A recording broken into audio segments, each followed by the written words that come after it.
d'abord par vous remercier parce que vous êtes la voie par laquelle notre population est informée au quotidien.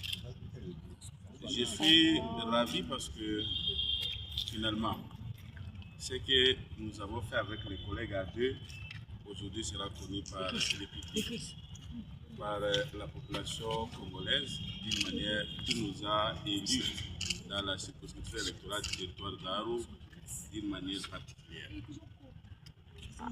Vous êtes sans ignorer et que dans notre constitution, il y a des dispositions qui avaient déjà consacré la gratuité de l'enseignement depuis 2006.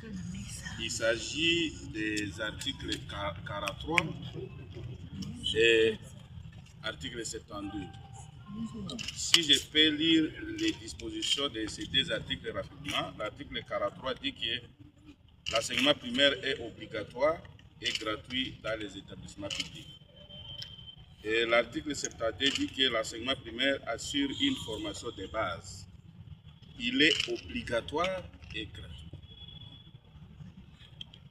C'est dans ce cadre que la gratuité consacrée depuis 2006 dans notre constitution a connu la concrétisation avec l'avènement de son Excellence Félix Tshisekedi Tshilombo à l'avènement à la tête de notre pays.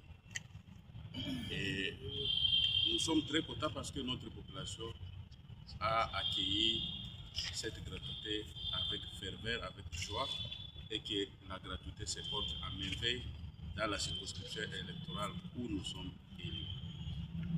C'est dans ce cadre et aussi conformément aux articles 144 et 145 de notre règlement intérieur qui stipule que les députés, à chaque vacances parlementaire, doivent se rendre dans sa base pour recueillir les doléances de sa population, que nous, qui sommes devant vous, nous avons eu des doléances dans le cadre de la gratuité de l'enseignement. Parce que non seulement la gratuité de l'enseignement a demandé à tous les enfants d'aller à l'école primaire, mais aussi a entraîné les effets induits.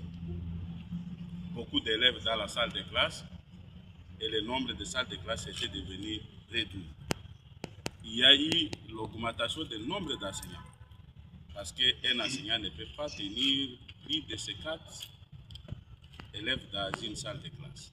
Ce qui a fait que les parents, avec le gouvernement, ensemble étaient, parce que je vous ai dit au début que la population a accueilli, non seulement accueilli, mais accompagné aussi cette gratuité, en construisant même des écoles, quand bien même que c'était strictement interdit pour que les parents ne le fassent pas, mais à l'intérieur du pays, les parents ont trouvé que la manière aussi pour eux d'accompagner cette gratuité de l'enseignement, c'était aussi de mettre la main dans la pâte, en mettant les moyens pour la construction des salles de classe, des structures scolaires, bref.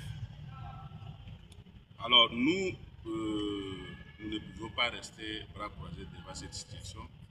Nous avions commencé aussitôt, réussi les plaidoyers, réussi les doléances au niveau de notre base. Nous avons commencé des plaidoyers au niveau du ministère de l'Éducation nationale en faveur des écoles qui fonctionnent normalement, des écoles pour lesquelles les parents se sont bâtis, mais malheureusement, le gouvernement de la République n'avait pas encore attribué un statut